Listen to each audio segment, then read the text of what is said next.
So, what's your name? Samantha. Samantha. So, where are you from?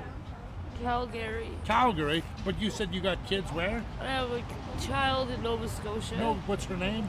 Natalie. Sorry, Hallie? Natalie. Oh, Natalie. How old is she? She just turned 18. Oh, wow. And you're like 34? Yeah. So you had her when you were 16? My sister had a kid when she was 16. Yeah. Her goal is to be better than me, and Cool. I said that is amazing. Like, that gets it going fine. I want you to. When's the last time you talked to her?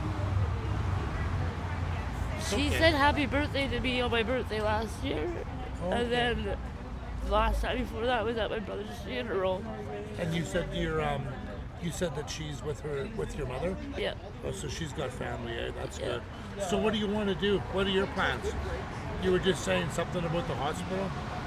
I want to get off the drugs, and I want to I want to live happy. I want to live again. I came out here originally with my boyfriend of 8 years, and now he is just, I see him, not him anymore. Yeah. This is a guy to guy to guy to guy, right?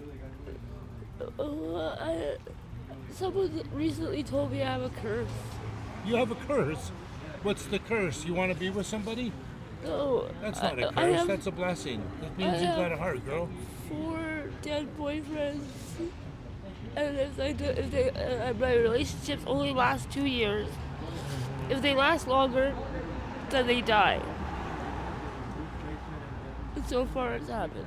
I'm back at the Hojo, and yeah, it's November 27th. Looks like they're doing people's laundry now. Like, I wonder how they're on. There's a 216, 120, room 1. They're phenomenally washing people's clothes for them. That's amazing.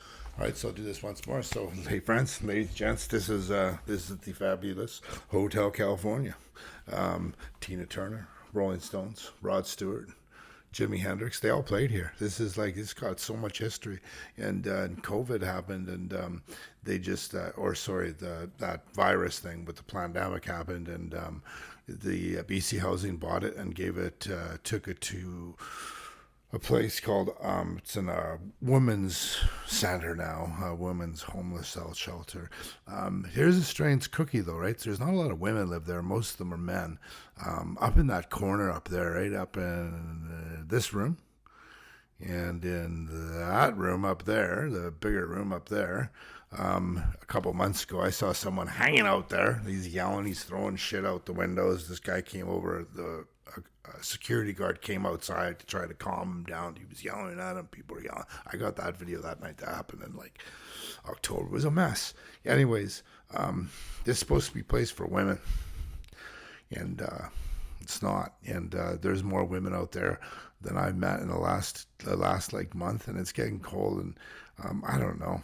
I'm that type of guy that will get up off the seat when you're on the bus, for a lady. I don't quite understand with what's going on in the government, but we need some changes. It's a dangerous place, and I'm just doing these videos to create awareness. If you watch them, subscribe. It just builds the community. I'm not making no money off this yet. Maybe after I get 1,000 subscribers and 4,000 watch hours. Yeah, I've been doing it for a year, but the last month I've had a lot of success. It's been some of the videos been jumping, and I've been getting more information out there. Just a mess, folks. And if you can, this is what I just honestly say. You see these women in my video, and you see the guys in my videos. Everyone out there is someone's brother, sister, mother, husband, father, grandmother. It's a pandemic, and it's a proportionate distress that, they're going to implement this, where they remove people off the streets and put them in the psych ward. And a lot of them don't need to be in the psych ward. They just need to be loved, cared for, and talked to, because a lot of these people that I speak to, if after speaking to them for an hour, I can definitely help them understand that they need help and they need to go away for a good 6 months to get some support. But these treatment centers that we have today, there's just not enough of them. And the ones that are there, after a day, you can leave. Yeah, they need to be locked up for a little bit.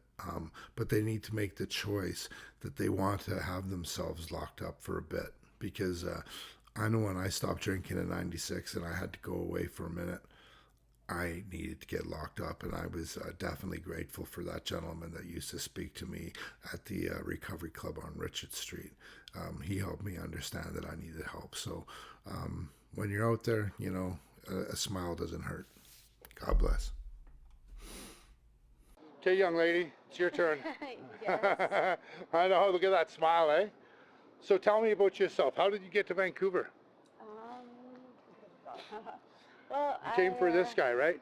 Well, no, I came, I knew he was here, but I also came because my mom thought that it was in my benefit to come here because parole violations and the system out here are a lot more lenient than they are in Alberta. Oh. And I also was having a really hard time being let out on parole and being put back into the same place that I was selling drugs and doing drugs and surrounded by the people that I used to sell to on a daily basis, but then being told, but don't use again and don't do this again, and but yet I'm surrounded by all the same things. So it was really it was a system set up for failure. So I breached, went back to jail, or went back to the pen in Edmonton. So you're in Edmonton, or you're in Alberta, yeah, and you're just a normal young lady. Everything's fine. You had a daughter, and you got into the drugs, and then the drug trade, and you started dealing. You got busted, and you went away.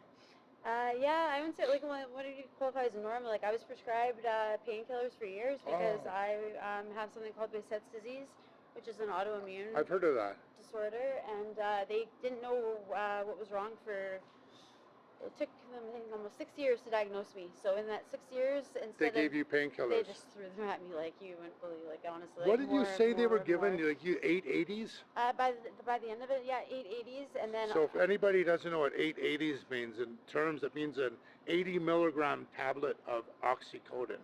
Which, if a normal person did one of those, they would die. Absolutely. So, and 8 of those, yeah, they're giving me in. So you got into the drug trade, shit happened, yep. Someone set you up, you went away for some time, you got out, you got to Vancouver. Let's talk about Vancouver. Okay. What's your experience been? Is there help here for you? Is there not help? If there was supports that you'd want to see in place, what would that be? Like I was saying to him, honestly, I was like, if we had a place to stay, even if we had to pay $10 a night to stay at that place, do you know what I mean? I'm not saying things should be free and we should have to work for them and we should, but I can go on the program and they'll give me free drugs, they'll give me Dilaudid and everything else, or care. But you have to be on the program.